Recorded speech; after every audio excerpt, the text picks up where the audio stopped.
जय हिंद दोस्तों, welcome to Shaurya classes. आज का हमारा टॉपिक है मानव विकास सूचकांक। बेसिकली आपने सुना होगा ह्यूमन डेवलपमेंट इंडेक्स क्या होता है। अक्सर न्यूज़ और न्यूज़पेपर में बार बार ये शब्द देखने को मिलता है कि मानव विकास सूचकांक में भारत इतने नंबर पे आ गया, मानव विकास सूचकांक उस मुल्क का इतने अधिक हो गया। ये होता क्या है? मानव विकास सूचकांक 1990 के दशक में एक ऐसी विचारधारा थी जो कि दो व्यक्तियों की मेहनत के अनुसार सामने आई। ये दो व्यक्ति का नाम है, पहला व्यक्ति है डॉक्टर महबूब उल हक, दूसरे व्यक्ति है प्रोफेसर अमर्त्य सेन। डॉक्टर महबूब उल हक बेसिकली पाकिस्तान के एक व्यक्ति हैं जिन्होंने एक ऐसी विचारधारा को प्रकट करा जो कि किसी भी देश के नागरिकों की खुशियां, उनकी संपन्नता, उनकी वृद्धि या उस देश के विकास को प्रकट करता है। उसी प्रकार से इसी में ही आगे डॉक्टर अमर्त्य सेन ने भी इस विचारधारा में और काम करा और इसको और ज़्यादा अच्छे से पेश करने की कोशिश करी। कहा जाता है कि डॉक्टर अमर्त्य सेन और महबूब उल हक ये दोनों ही मित्र हैं। इस चीज़ के लिए डॉक्टर अमर्त्य सेन को नोबेल पुरस्कार से भी सम्मानित किया गया। इसी के साथ साथ मानव विकास सूचकांक की विचारधारा को संयुक्त राष्ट्र संघ ने भी अपने विचारों में, अपने कार्यों में इसको एक्सेप्ट करा। बेसिकली ये क्या होता है? किसी भी देश के नागरिकों की खुशहाली का, उनकी संपन्नता का, उनके डेवलपमेंट का, उनमें शांति का, उनमें एक पीस का, उनमें एक हैप्पीनेस की जो चीज़ होती है वो इसी मानव विकास सूचकांक के द्वारा प्रकट की जाती है।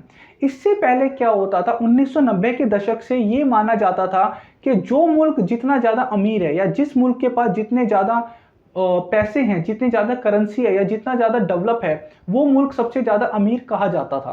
परंतु कुछ इतिहासकारों का और कुछ इकोनॉमिस्ट का यह मानना हुआ कि सिर्फ पैसे से ही किसी मुल्क की अमीरियत या खुशहाली को नहीं देखा जा सकता और नहीं आंका जा सकता।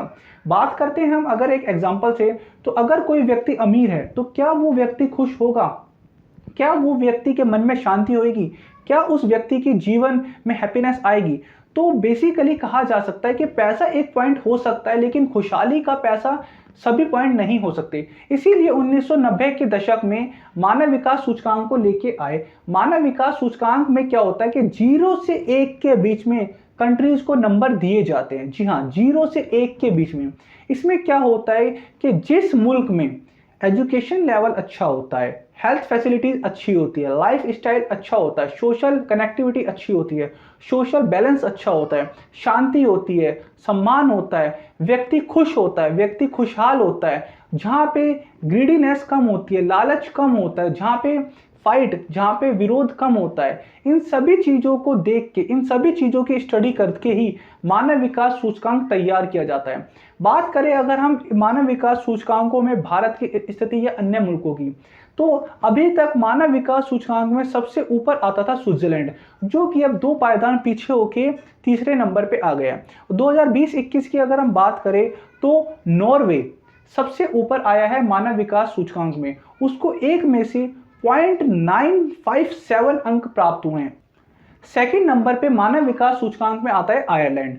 आयरलैंड को 1 में से 0.955 अंक प्राप्त हुए हैं। तो हम कह सकते हैं पहले पे है नॉर्वे, सेकंड पे है आयरलैंड, तीसरे नंबर पे आता है स्विट्जरलैंड।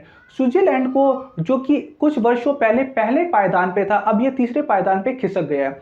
भारत मानव विकास सूचकांक के पायदान की जो लिस्ट होती है उसमें 132वें नंबर पे था, परंतु अब वो थोड़ा ऊपर उठ के 130वें नंबर पे आ गया, क्योंकि भारत में मानव विकास सूचकांक में जो पॉइंट मिले हैं इनको, वो 0.64 प्राप्त हुए हैं।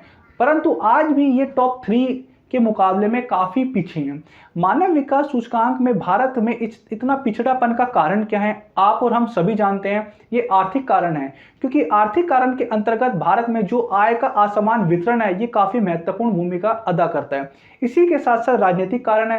राजनीतिक अस्थिरता है, क्योंकि कभी कोई पार्टी आती है, कभी कोई पार्टी आती है, एक पार्टी दूसरी पार्टी को सपोर्ट नहीं करती। इसीलिए इसके कारण धार्मिक कारण भी है, क्योंकि आज भारत में धर्म के आधार पे वाद विवाद किया जाता है और धर्म के आधार पे फाइट की जाती है। इसके साथ साथ सामाजिक कारण भी हो सकता है, जैसे कि भेदभाव हो गया, अमीर गरीब होगी, तो ये सारे कारण देखने को मिलते हैं।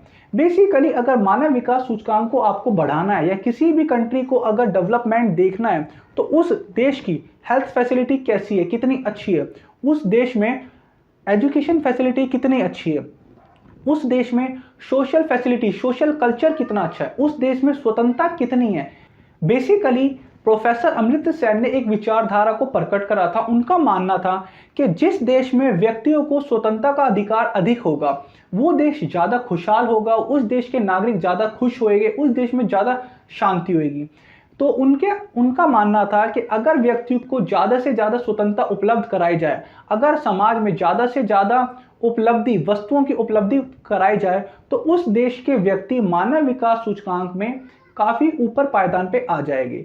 भारत की बात करें तो भारत में यहाँ पे अगर मौलिक अधिकार है तो मौलिक कर्तव्य भी हैं। अगर सभी को हम इतनी ज़्यादा स्वतंत्रता प्रदान कर देंगे तो असमानता और ज़्यादा अधिक हो भी सकती है और कम भी हो सकती है, जो कि एक राजनीतिक पॉइंट है। इसके बाद हम बात करते हैं कि मानव विकास सूचकांक जो होता है वो इतना इंपॉर्टेंट क्यों है।